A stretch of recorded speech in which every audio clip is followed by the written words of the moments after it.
The American dream appeals to large numbers of people who live in much poorer neighbouring countries. It's dawn in the twin cities of El Paso and Juarez, the busiest illegal crossing point on the border. And already 400 Mexicans have been arrested in the hours of darkness. Others keep on coming.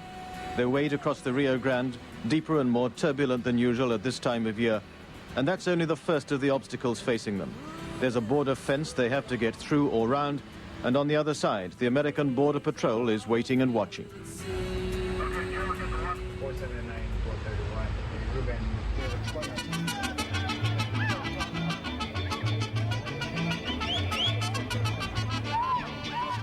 Large numbers of people in Mexico, Cuba and Colombia want to migrate to the USA. Already, half the population of Miami are Cuban American. American immigrants are looking for a well-paid job and a higher living standard. They want the chance to be educated, so they'll be more able to get these jobs. They're also looking for better housing than is available in their own countries. They want the welfare payments which are available in the USA, even though these are very basic. And they want the opportunity to be able to speak freely about politics and what they believe in, without being persecuted. And to be able to vote for a government of their choice.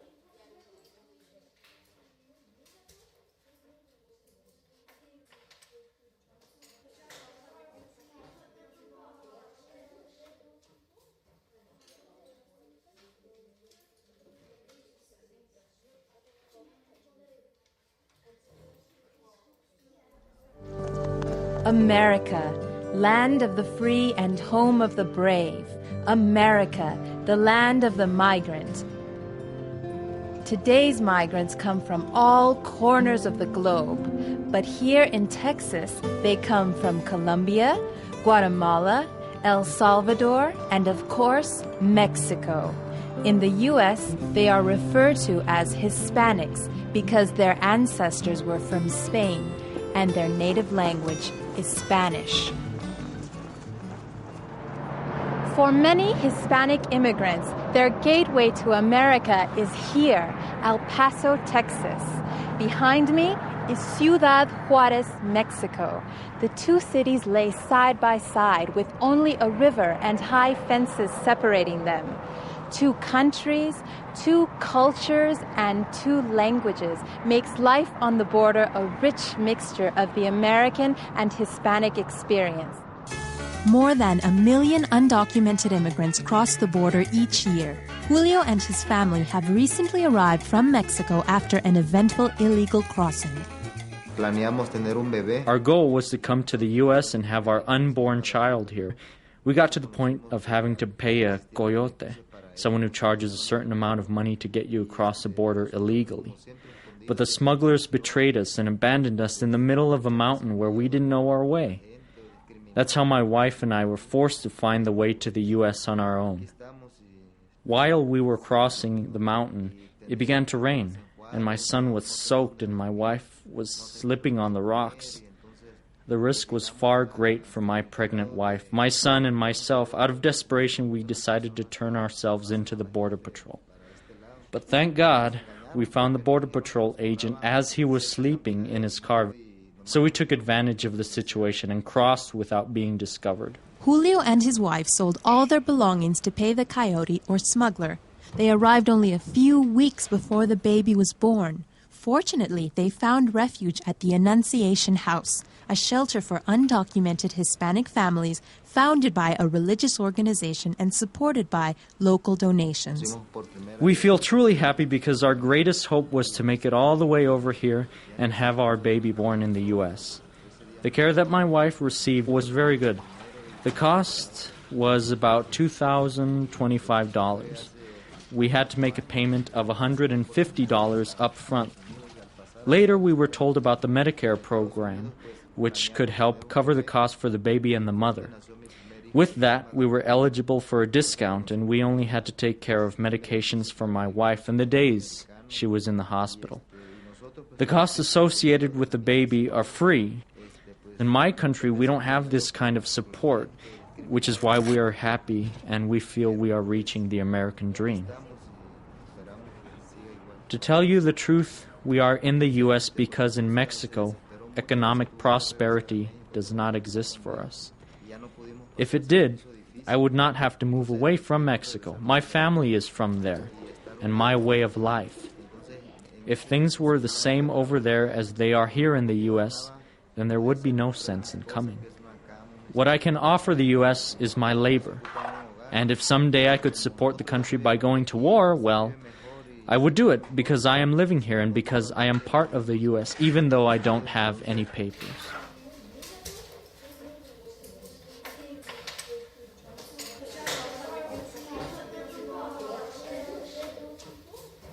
Here is evidence of an illegal crossing, probably assisted by smugglers.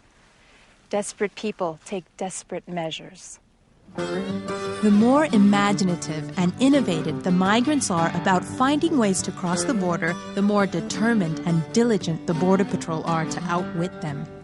We have the ancient tool of sign cutting that we use here with the Border Patrol, which is the same thing as tracking or following footprints, intrusions on the earth.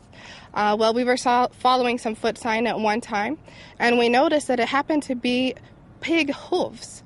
Now we thought, well, that's very interesting, so we followed the sign out, and sure enough, it was a group of 8, and they had fabricated these shoes that had pig hooves on the bottom. So they are very dynamic, just as we are, always changing their ways of trying to enter illegally.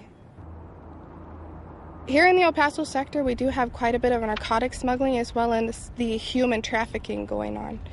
We do have specialized units that are here to stop that from happening. We also do have small children that sadly are being used for that element of human trafficking. They'll run across a river very quickly and show the group where to go and run back across. So sadly, these kids are being brought into this horrible ring of human trafficking. It used to be that human smuggling was something that the smugglers did to help the people better their lives. And now it's a lucrative business. They're paying anywhere from $1,500 to $15,000 to be smuggled into the United States. There is a legal way that people can do this, and it does cost money. But if you think those people that are using the money for smuggling, if they were to put that in the right channels to come here legally, they'd be able to do that. It does take an amount of time in order to do that. But if they were to do it the right way, they could come here and better their lives that way versus trying the illegal way.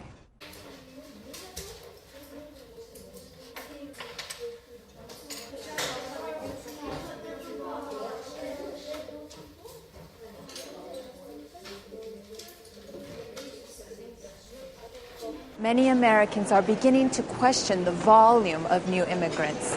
They fear for their safety and the erosion of their cherished values and traditions. There are some who have taken that fear to an extreme. The Minutemen are a group of U.S. civilians who have resorted to patrolling the border themselves. Ex-serviceman and U.S. patriot Gary Cole has traveled hundreds of miles from his home in Washington state to stand watch at the Mexican border. There's a lot of talk about us being anti-immigrant. There can be nothing further from the truth. We're in favor of immigration. We want you to come through the front door, and we want you to sign the guest book. And then we want you to comply with the laws of this nation. Our organization is basically put together of American men and women from all ages and walks of life who have come together because our country is invaded right now. On a little 23-mile section of border, every night 2,996 people, on an average, crossed the border in April of 2004. They brought with them approximately 20 tons of illicit drugs.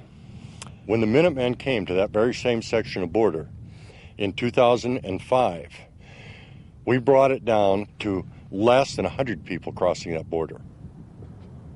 Every night, you can't sleep because with 3,000 people walking through the night, the dogs are barking constantly, people are knocking on your doors, people are trying to steal your cars. It's a constant siege that people are under. Any place else in the world, if this behavior went on, the citizens would rise up and say this can no longer happen. And they get to a safe house, and the first thing they buy is false identification.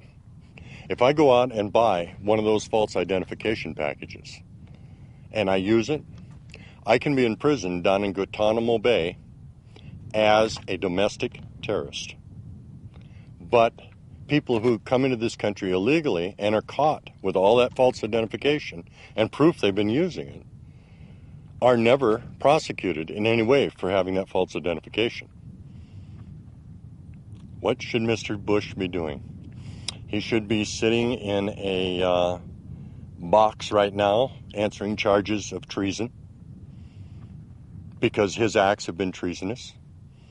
He is allowing a nightly invasion of the United States of America, and he, as President of the United States, not only has done nothing to stem the flow of that migration, he has in fact encouraged people to continue the migration, in fact have more people come.